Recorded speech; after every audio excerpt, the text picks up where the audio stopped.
नमस्कार, आप देख रहे हैं हॉर्नबिल टीवी और मैं हूं आपके साथ निशि भाटिया। बुलेटिन की शुरुआत करेंगे उत्तराखंड से आई कुछ खास खबरों के साथ। दर्जा प्राप्त राज्य मंत्री ज्योति प्रसाद गैरोला ने कहा है कि उत्तराखंड में हर विभाग का अपना अलग फॉर्मेट और कार्यप्रणाली होती है और वहीं 20 सूत्रीय कार्यक्रम सीमित यहां पर किए गए हैं और इसमें स्पष्ट फ्रेमवर्क तैयार किया गया है। उन्होंने बताया कि इसके तहत जिलों की नियमित समीक्षा की जा रही है और इसमें पूरी तरह से किस तरीके से कार्य होना है उसके आधार पर योजनाओं का भौगोलिक सत्यापन किया जा रहा है और विभागीय बैठकों के साथ ही गांव में जाकर योजनाओं का स्थलीय निरीक्षण किया जा रहा है। गैरोला ने कहा है कि इसका उद्देश्य ये सुनिश्चित करना है कि योजनाएं वास्तव में जमीन पर उतर भी रही हैं या फिर नहीं, जिनके लिए योजनाएं बनाई गई हैं उनके वास्तविक लाभ उन्हें मिल पाएगा या नहीं। नहीं, हर विभाग का अपना एक फॉर्मेट है, हर विभाग का अपना एक फ्रेमवर्क है और मुझे लगता है कि जो 20 सूत्रीय कार्यान्वयन समिति का फ्रेमवर्क है उसमें जिलों की समीक्षा करना, उसमें उसके इंडिकेटर्स को लेकर भौगोलिक रूप से उसका सत्यापन करना, तो जहाँ पे हम विभागीय बैठकें भी कर रहे हैं वहीं पर अब एक गांव में जाकर वहाँ के योजनाओं का स्थलीय निरीक्षण भी कर रहे हैं और जमीन पर वह योजना धरातल पर कितना उतर पा रही है जिसके लिए वो योजना बनाई गई है, उसको उसका लाभ मिल पा रहा है कि नहीं मिल पा रहा है। मुझे लगता है कि और विभागों में भी जहाँ पे इस प्रकार का फ्रेमवर्क होगा वहाँ उन विभागों की समीक्षा हो रही होगी।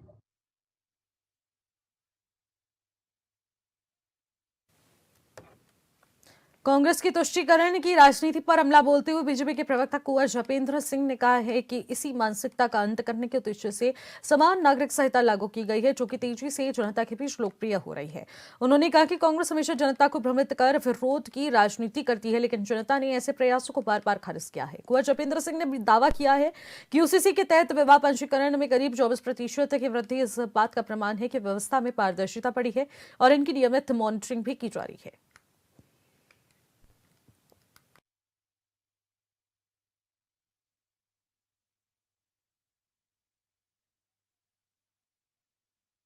कांग्रेस की कुंठा और कांग्रेस की जो तुष्टीकरण की राजनीति है उसका अंत करने की दृष्टि से यूसीसी एक कारगर रूप में जनता के बीच में लोकप्रिय हो रहा है। जनता को भ्रमित करके तुष्टीकरण की राजनीति के माध्यम से और जिस तरह से एक विरोध की राजनीति का कांग्रेस ने अध्याय लिखा है, जनता ने उसे हमेशा से अस्वीकार करा है। यूसीसी के तहत 24% विवाह पंजीकरण की वृद्धि ये साबित करने के लिए काफ़ी है कि किस तरह से चीज़ें निकलकर सामने आ रही हैं। पारदर्शिता के साथ उन चीज़ों को मॉनिटरिंग भी उनकी की जाती है समय समय पर, और वहीं दूसरी ओर कांग्रेस जिन चीज़ों को छुपाकर या भ्रमित करके या जनता के बीच में एक ऐसी स्थिति पैदा कर राजनीति करती रही है, वो कांग्रेस के लिए घातक सिद्ध हुई है और आने वाले परिणामों में भी वो कांग्रेस के लिए घातक ही रूप में सामने आने वाली है। तो कांग्रेस का चिंतित होना लाजमी है और कांग्रेस केवल और केवल बयान देती रही है और भविष्य में भी इसी तरह के बयान देकर भ्रमित करने का प्रयास करती रही है। इसी के साथ दर्जाधारी राज्य मंत्री ज्योति प्रसाद गैरोला ने कहा है कि वित्तीय वर्ष 2025 की समाप्ति से पहले लगभग सभी जिलों के दौरे का कार्यक्रम बनाया गया था और अब तक सामने आई समीक्षा में बागेश्वर, चंपावत और उधम सिंह नगर जिले में विकास से जुड़े 42 इंडिकेटर्स के तहत ये प्रदर्शन किया गया है। उन्होंने बताया कि अन्य जिलों में भी व्यवस्था और योजनाओं के क्रियान्वयन को लेकर मजबूत करने के निर्देश जारी किए गए हैं। जहां कार्यक्रमों में कमी या फिर व्यस्तता यहाँ पर अगर नजर आती है, कोई खामियां नजर आती है तो वर्तमान साल में दुरुस्त किया जाएगा। और आगे गैरोला ने कहा कि साल 2026 के लिए अब नए नॉर्म्स तय किए जा रहे हैं, जिसमें अब तक जिला स्तर पर होने वाली रेटिंग के साथ साथ वित्तीय वर्ष 2026 के बाद ब्लॉक स्तर पर भी रैंकिंग लागू की जाएगी।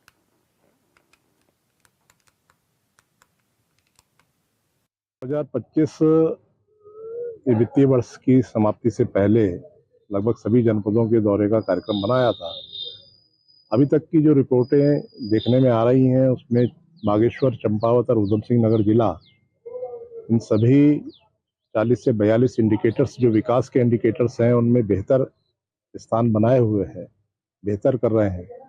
बाकी जनपदों में भी उन व्यवस्थाओं में, उन योजनाओं के क्रियान्वयन की दृष्टि से उन्हें सुधार के लिए कहा गया है।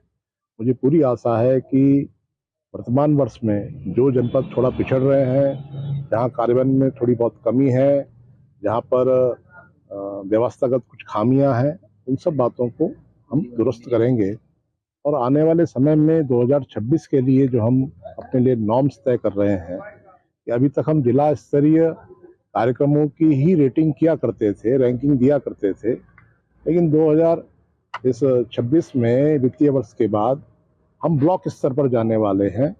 ब्लॉकों की भी हम रैंकिंग देने वाले हैं। इससे हमें यह पता लगेगा कि कौन सा ब्लॉक बेहतर कर रहा है, कौन सा ब्लॉक आकांक्षी ब्लॉकों की श्रेणी में आएगा।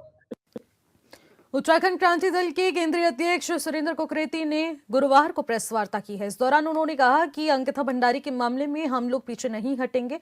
जो भी वीआईपी है उसको जनता के सामने लाने का काम करेंगे। उन्होंने कहा कि राज्य निर्माण से कई लोगों ने अपनी शहादत दी और तब जाकर हमें उत्तराखंड मिला है, लेकिन बीजेपी और कांग्रेस ने प्रदेश को बारी बारी से लूटने का काम किया है और मूल निवास, गैरसैंण राजधानी, भू कानून जैसे मुद्दे दबा दिए गए। साथ ही उन्होंने ऐलान किया कि यूकेटी प्रदेश की सभी 70 विधानसभा सीटों पर चुनाव लड़ेगी।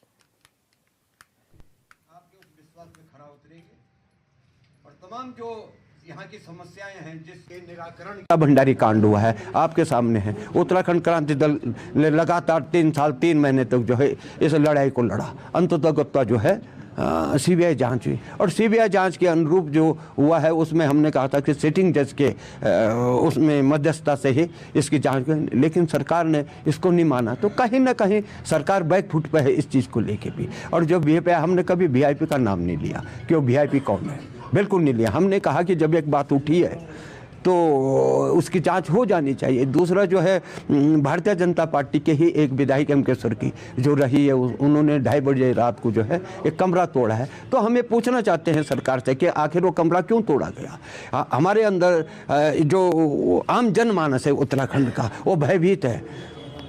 हमारी जो बहु बेटियां हैं वो भयभीत है कि उत्तराखंड के अंदर ये क्या हो क्या रहा है। देवभूमि से दानव भूमि की ओर उसको क्यों ले जाया जा रहा है। जो कल्पना परिकल्पना हमारी थी पृथक राज्य की, आज कोसों दूर कहीं ये नहीं दिखता कि ये कहीं देवभूमि रही होगी। देखिए, हमने पहले भी बोला उत्तराखंड क्रांति दल किसी भी स्थिति में रहा हो, कितना कमज़ोर रहा हुआ, कभी भी हमने ज़मीनी मुद्दे छोड़े नहीं। बहन बेटियों के साथ जब भी गलत हुआ, अंकिता के साथ जब भी गलत हुआ, हम लोग खड़े हुए। आज अगर पुष्कर सिंह धामी जी सोचते हैं कि सीबीआई का हवाला देकर इस मुद्दे से फिर ध्यान भटकाया जाएगा और जांच में कुछ और रिपोर्ट आ जाएगी और बोलने के लिए हो जाएगा कि हमने सीबीआई जांच करा दी, तो इस तरह से तो हम नहीं छोड़ेंगे। हमारे पार्टी के केंद्रीय उपाध्यक्ष आशुतोष नेगी जी जेल गए हैं अंकिता को न्याय दिलाने के लिए। हमने बहुत दमन झेला है, हम इतनी आसानी से वो वीआईपी को नहीं छोड़ेंगे। ये जो भी चीज़ें कर रहे हैं ये पर्दाफाश हम करेंगे ना, घर घर जाके करेंगे।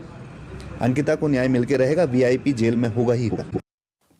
डीएम स्वाति एस भदौरिया की ओर से पौड़ी के दूरस्थ क्षेत्र के निरीक्षण का तीसरा दिन प्रशासन की संवेदनशीलता, तत्परता और जवाबदेही का उत्कृष्ट उदाहरण बन गया। आपको बता दें कि थलीसैंड विकासखंड में प्रशासन गांव की ओर से अभियान के तहत न्याय पंचायत पितृसैंड पर प्राप्त शिकायतों का डीएम ने संज्ञान लिया। साथ ही खुद मौके पर पहुंचकर कई विकास कार्यों और संस्थाओं की गहन समीक्षा की। ऐसे में निरीक्षण की शुरुआत निर्माणाधीन उप जिला अस्पताल थलीसैंड से हुई, जहां पर जिलाधिकारी ने अस्पताल की भूमि, निर्माण कार्य और सेवाओं की स्थिति का गहन अवलोकन किया।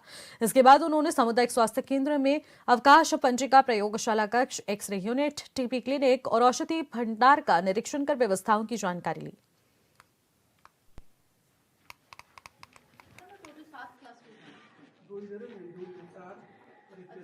स्वास्थ्य की हम लोगों ने कुछ हॉस्पिटल वगैरह भी देखे, जैसे वहाँ पे शिकायतें आई थी उसी के क्रम में। और आज यहाँ जल्लू की महिलाओं ने बहुत ही अच्छा यहाँ पे एक अपने इनिशिएटिव से जो सीड प्रोडक्शन हमारे ब्लॉक के माध्यम से, रीप के माध्यम से यहाँ पे शुरू किया है, जो एक मॉडल है अब, और उसको अब इस साल सलोन गाँव में भी आगे और रेप्लिकेट करने का प्लान है। तो उसके लिए संबंध में सभी से सुझाव भी दिए गए और इन्होंने किस प्रकार से किया और किस प्रकार से हम इसको आगे और बढ़ा सकते हैं, इस पे सभी के साथ वार्ता हुई। और साथ में इनकी डिमांड है कुछ घेर बाढ़ की, तो वो घेर बाढ़ भी अब जिला योजना से भी और कराया भी जाएगा।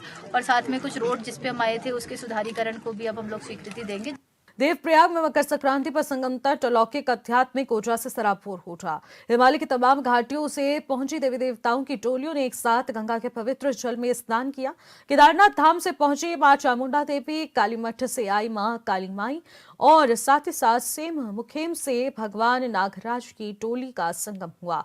साथ ही प्रदेश के तमाम अंचलों से आई कई देव टोलियों ने अलकनंदा भागीरथ के संगम में शाही स्नान किया। 15 सालों बाद मां काली की टोली का आगमन यहां विशेष आकर्षण का केंद्र रहा। अब ढोल दमाओं और जयकारों के बीच भक्त भाव विभोर हो उठे। स्नान के बाद सभी टोलियों ने रघुनाथ मंदिर में अर्घ्य दिया और बद्रीनाथ तीर्थ पुरोहित समाज ने पारंपरिक रीति रिवाजों के साथ उनका स्वागत किया।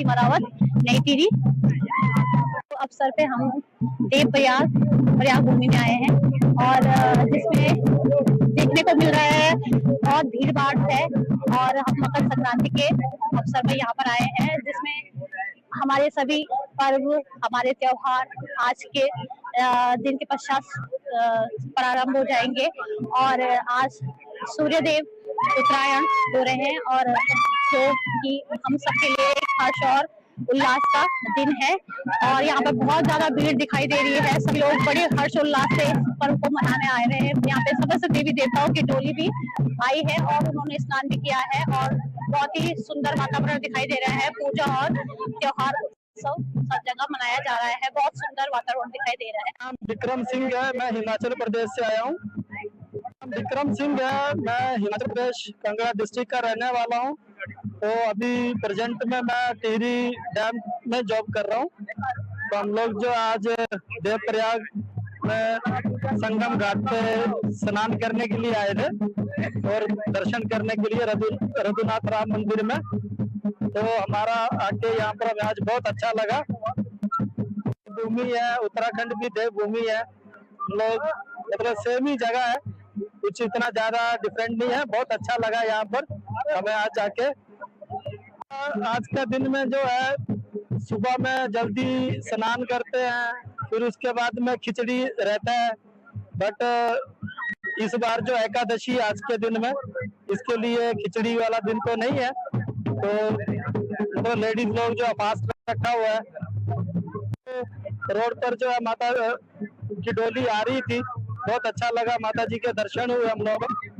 बहुत बहुत धन्यवाद। यहाँ आज लगभग मकर संक्रांति के शुभ अवसर पर 3000 लोगों ने लगभग यहाँ पे दर्शन किया और यहाँ पे आज के दिन पे विवाह भी हुए क्योंकि सूर्य उत्तरायण हो चुका है। इसलिए शादी का आज पर्व भी था। 3 शादियाँ भी एक हो चुकी है, 2 अभी आप अगल बगल देखेंगे तो 2 शादियाँ भी ये हो रही है। और यहाँ आज कल रात को काली मठ से देवी आई थी जिनके साथ के 500 आदमी भी साथ में आए थे। उनकी खाने की व्यवस्था, रहने की व्यवस्था पूरे रघुनाथ मंदिर द्वारा यहाँ देवप्रयाग में की गई। मंदिर ये है कि प्रथम शताब्दी का तो यहाँ लेख है, यानी कि उससे पहले का प्राचीन मंदिर है। और दक्षिण भारत के जो लोग हैं उनके 108 जो दिव्य क्षेत्र है उनमें से एक क्षेत्र ये भी है। तो पूरे हमारे उत्तराखंड में 108 में से 3 है। उनमें से एक देवप्रयाग है, एक जोशीमठ है और एक बद्रीनाथ है। 3 उनके वो है। और ये यहाँ पे लोक कथा है कि भगवान राम जी ने जब रावण का वध किया था तो उन पे ब्रह्म हत्या लगी थी। उस ब्रह्म हत्या का निवारण के लिए रामचंद्र जी स्वयं यहाँ पे आए थे और यहाँ पे भागीरथी है, वहाँ उन्होंने अपने पितरों का पिंडदान किया और उसके बाद यहाँ पे प्रायश्चित किया, यहाँ पे तपस्या की। उसके बाद वो वापस अयोध्या चले गए। पंडित सुभाष जानी है। आज मकर संक्रांति का दिन है तो हमारे उत्तराखंड में रिवाज है कि देव डोलियां आती हैं गंगा स्नान करने के लिए। ये देवप्रयाग का गंगा संगम है, त्रिवेणी संगम है, अलकनंदा भागीरथी सरस्वती का त्रिवेणी संगम है, गंगा का जन्म स्थान है। तो गंगा में देव डोलियां नहाने आती हैं। सुबह 3 बजे से डोलियां नहा रही हैं। बहुत अपार समूह यहाँ पे उपस्थित है, सुबह से उपस्थित है। मतलब 4 बजे सुबह से उपस्थित है। अपार जनसमूह, भीड़ कम होने का नाम नहीं ले रही है। अपार जनसमूह आ रहा है, लाखों लोग स्नान कर रहे हैं, दान पुण्य कर रहे हैं, मकर का दान कर रहे हैं, ब्राह्मणों को कर रहे हैं, गोदान पूजा करवा रहे हैं, पाठ पूजा करवा रहे हैं और अपना यात्रा को सिद्ध कर रहे हैं। सभी प्रदेशवासियों को मकर संक्रांति की हार्दिक शुभकामनाएं। और आज जैसे कि हम अभी देवप्रयाग संगम पे है और यहाँ लगातार आज देव डोलियां आ रही है। सबसे वो पहले यहाँ काली मठ की डोली आई, फिर धारी देवी की और फिर अभी हम भी एक नरसिंह भगवान की डोली में आ रखे हैं यहाँ, ये हमारे पास के गांव से। और यहाँ लगातार आज एक देवताओं का संगम हो रहा है इस पावन प्रयाग में। पंच प्रयाग में सबसे पवित्र प्रयाग माना गया है देव प्रयाग। और यहाँ लगातार देव डोलियां आ रही है। और यहाँ ये आप देव प्रयाग में लगभग लोग जब बंद का आह्वान हुआ तो लगभग देव प्रयाग भी पूरा बंद था। और लगभग पहाड़ी में सभी, श्रीनगर हो चाहे कहीं पौड़ी हो, लगभग सभी अंकिता भंडारी को सबने समर्थन दिया है और लगभग सभी बाजारें बंद थे। आज इस पवित्र दिन पे, मकर संक्रांति के अवसर पे, हम अपनी देवी देवताओं से भी आह्वान करते हैं कि बस इस अंकिता भंडारी की लड़ाई में आप भी हमें ताकत दे। और जो इसमें सीबीआई जांच है, जो इसमें दोषी है, जो वीआईपी है, उसको जल्द से जल्द सख्त सजा मिले।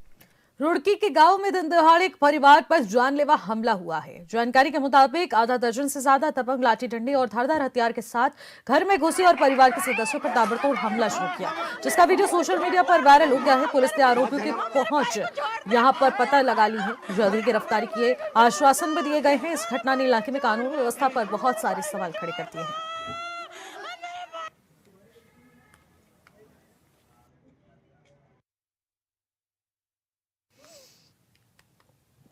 उत्तराखंड में अपनी मित्रता, छवि और कर्तव्य निष्ठा कार्यशैली के लिए पहचानी जाने वाली उत्तराखंड पुलिस आज एक दुखद घटना के बाद सवालों के घेरे में है। मामला ऐसा है जहां पुलिस पर आरोप लग रहे हैं, लेकिन सच्चाई के कई पहलू सामने आए हैं जिन्हें नजरअंदाज बिल्कुल नहीं किया जा सकता। रिपोर्ट देखिए।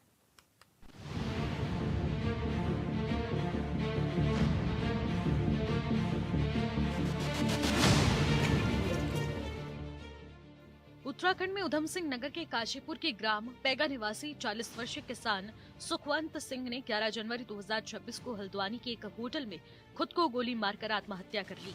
आत्महत्या से पहले उन्होंने फेसबुक पर लाइव वीडियो जारी किया, जिसमें उन्होंने अपनी व्यथा साझा की।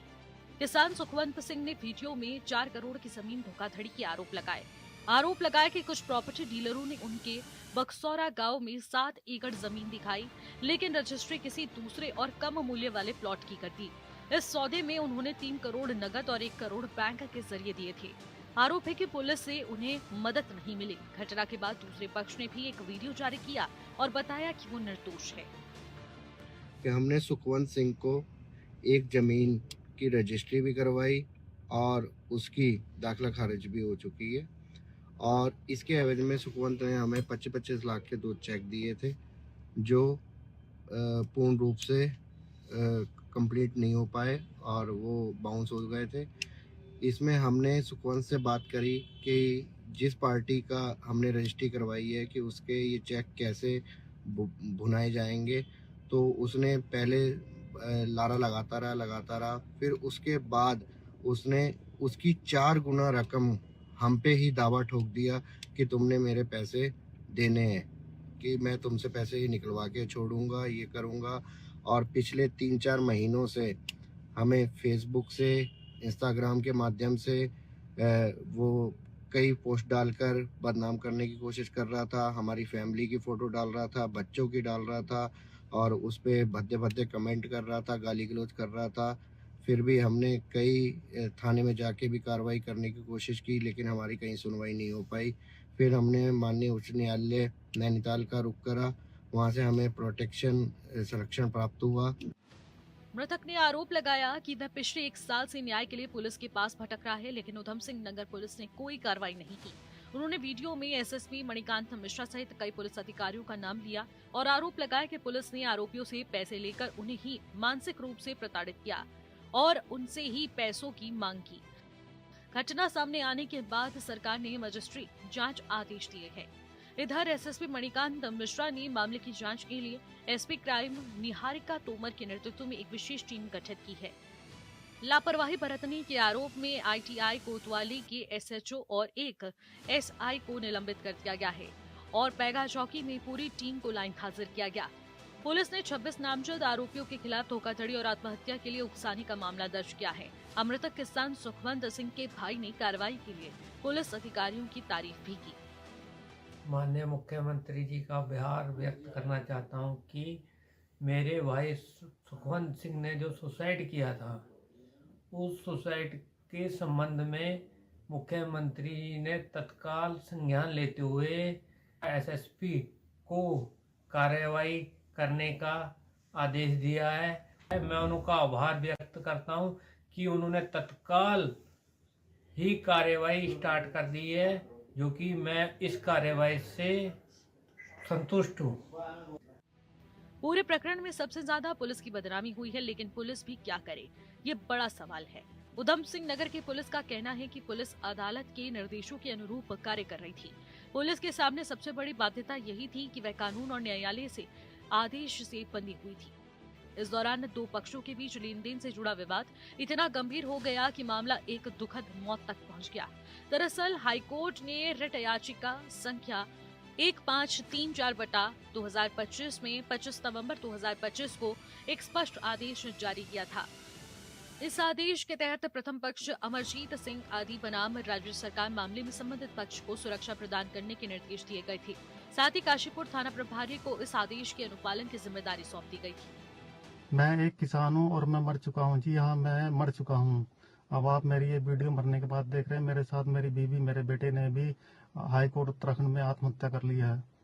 हम लोगों के साथ काशीपुर के गिरोह गैंग ने 4 करोड़ का फ्रॉड किया, जिसमें 3 करोड़ नकद और 1 करोड़ रुपए खाते में दिए। उन्होंने जमीन कुछ और दिखाई और हमें जमीन और दी, जिसके सरगना अमरजीत सिंह, दिव्या, रविंदर कौर, लवप्रीत कौर, कुलविंदर सिंह और जस्सी, हरदीप कौर, आशीष की पत्नी गिरबर सिंह, अमित, गीतांजलि, जहीर, गड्ढा कॉलोनी ने मिलकर हमारे साथ 3 करोड़ रुपए नकद और 1 करोड़ रुपए खाते में डलवाकर धोखाधड़ी की। मृतक सुखवंत सिंह द्वारा आशीष चौहान और उसके साथियों पर गंभीर आरोप लगाए गए थे, लेकिन ये भी उतना ही महत्वपूर्ण तथ्य है कि इन्हीं आरोपितों को हाईकोर्ट की तरफ से पहले से ही प्रोटेक्शन दिया गया था। ऐसे में पुलिस के लिए स्थिति बेहद संवेदनशील और जटिल हो गई थी। न्यायालय के आदेश के रहते पुलिस किसी भी प्रकार की मनमानी कार्रवाई नहीं कर सकती थी। अब बड़ा सवाल ये भी उठता है, क्या पुलिस को हाईकोर्ट के आदेश की अनदेखी करनी चाहिए थी? क्या अदालत के निर्देशों के बावजूद कार्रवाई कर देना सही होता? यदि पुलिस ऐसा करती तो क्या वह सीधे तौर पर अवमानना के दायरे में नहीं आ जाती? आज पुलिस अधिकारी, विशेषकर वरिष्ठ आईपीएस अधिकारी मणिकांत मिश्रा पर सवाल उठाए जा रहे हैं। वहीं अधिकारी जिन्होंने जनपद को अपराध मुक्त बनाने के लिए दिन रात मेहनत की, अपराधियों के खिलाफ सख्त रुख अपनाया और आम जनता की सुरक्षा को प्राथमिकता दी, जिनके कार्यों की सराहना कभी मीडिया और सोशल मीडिया पर होती रही, वहीं आज कुछ लोगों की आंखों की किरकिरी बनते नजर आए।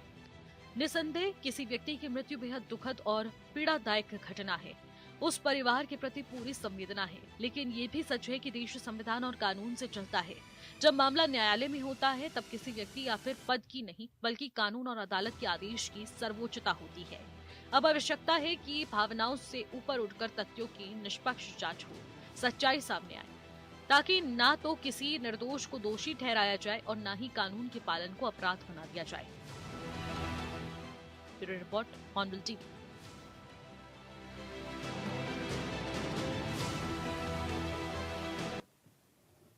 फिलहाल इन खबरों में इतना ही। आप देखते रहिएगा हॉर्नबिल टीवी। नमस्कार।